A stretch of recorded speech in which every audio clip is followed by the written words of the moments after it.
In an attempt to privatize Air India, the government has invited bids for 100% sale and transfer of management control. This is the government's second attempt in 2 years. Air India was set up in 1932 and it was a private company until 1953 in the name of Tata Air Services. The first plane of the airline was a single-engine aircraft that carried mail from Karachi to Mumbai and from Mumbai to Madras. JRD Tata himself was flying the aircraft.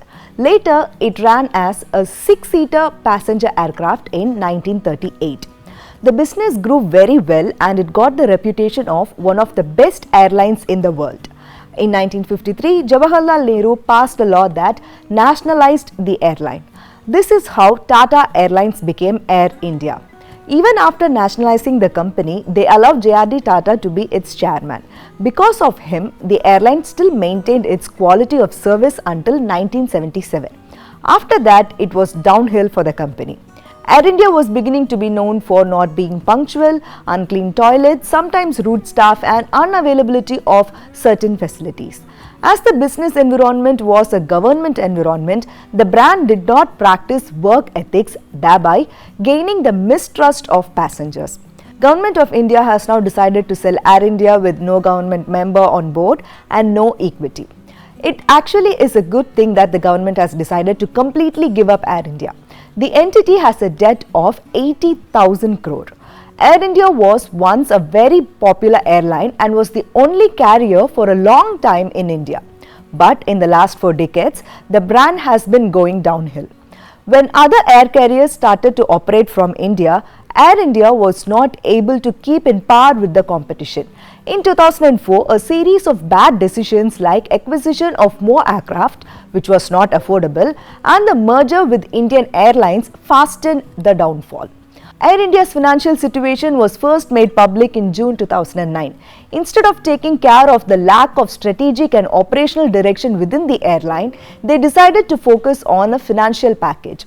The reality is that the airline's survival depends on several factors like a professional management with an effective leadership and sound financial package, and unions allowing changes in work conditions and pay packages.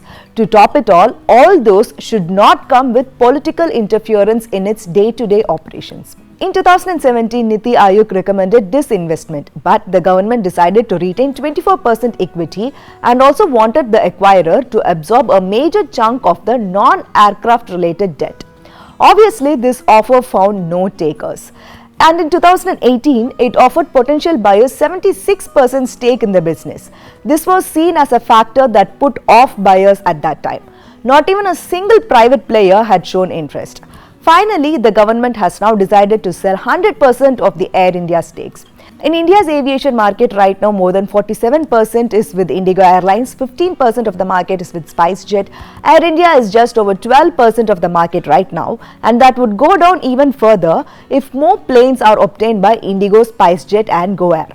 These are the 3 big competitors of Air India. In the year 2019, 14.5 crore people have travelled by air. This is a decline when compared to the previous year because in the year 2018, more than 15 crore people travelled by air. Clearly, this being a year of decline, it has reflected in the aviation industry.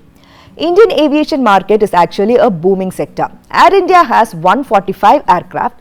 SpiceJet has about 120 aircraft and Indigo has 257 aircraft. There is no doubt that Air India's market value is down, yet there are some perks in the deal too. Let's now see what are the selling points of Air India. Undoubtedly, any airline that comes into business has to go through a series of formalities. After buying an aircraft, the company should also buy slots for parking space at airports, get rights to fly to other countries, get rights to fly over other countries and much more. Before knowing all this, we have to know what is freedom of the air in detail. Freedom of air is actually a series of privileges or rights granting a country's airlines the privilege to enter and land in another country's airspace. Let's see about just 5 freedoms of the air.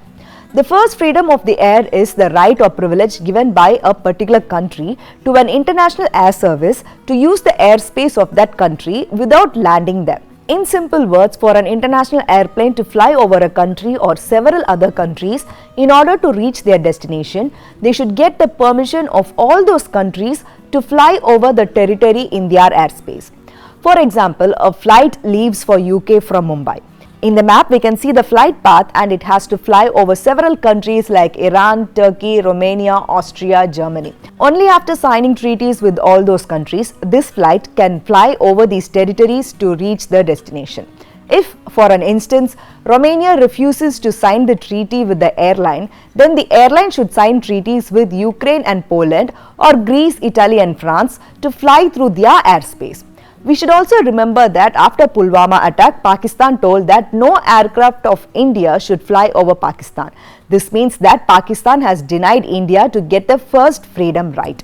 India has also denied Pakistan aircraft the privilege of flying over the Indian territory in the past. The second freedom of air means it gives a plane the rights to land in a particular country for refueling or to stock food and other supplies. But passengers should not get down from the plane and the flight should not also take any other passengers from that airport. Earlier, aircrafts had low fuel capacity, so while flying transcontinental or to faraway destinations, the plane would need refueling in between.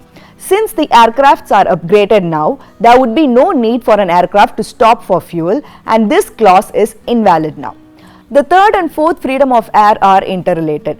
The third freedom of air gives a flight permission to take passengers from home country and arrive at another country. And the fourth freedom of air gives the same flight permission to take passengers from its destination and fly them back to where the flight came from. The fifth freedom of air is giving the right for an airline to take off from one country, then land in another country and allow any passenger who wants to get down, and they can also take in passengers from that country and proceed to the next destination. This is considered as the most important freedom and valuable freedom in aviation business, and it is the most difficult to get. To be more clear about this clause, let's see an example. A flight that is going to US takes passengers who want to go to US and also Dubai. So, when the plane lands at Dubai for a layover, those who have to get down there can get down and those who want to go to US from Dubai can get on board. This is possible only when an airline has the fifth freedom of air. Using this freedom, Air India flights that were travelling to US earlier had the possibility to land in London for a layover.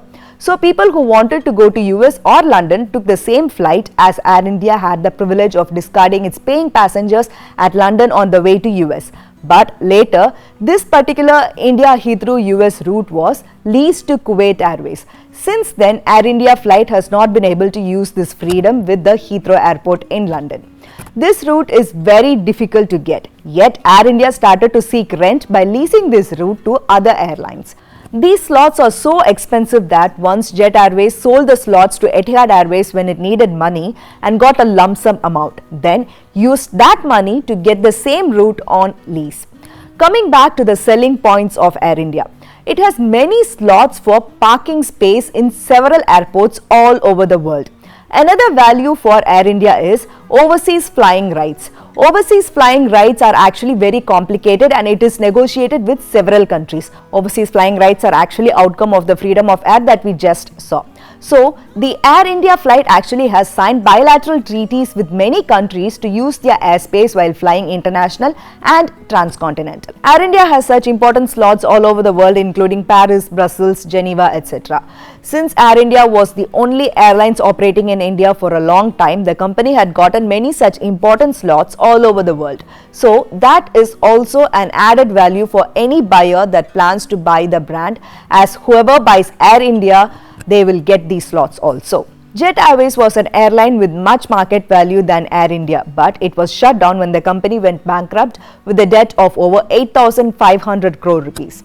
Over the years, nearly 40 airlines including Jet Airways, Kingfisher, Sahara were shut down. Air India has a debt of 80,000 crore and still there are many who say that Air India, being a government-owned entity, should not be sold as the aircraft carries upright. But economists say that it is not entirely true. We can take the case study of Pan Am Airlines. Pan Am was the American government-owned airlines. It was very famous and had many privileges, yet it went bankrupt in 1991. Then that airlines was bought by Delta Airlines. There was no pride lost. Swiss Air also went bankrupt in 2001 and is now owned by Lufthansa. British Airways was owned by the British government until 1987. Later, Margaret Thatcher bought the airways, thereby privatizing it.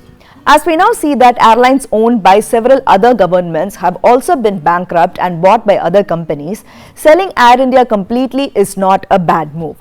Stay with us for more such information. This is Nisha PS.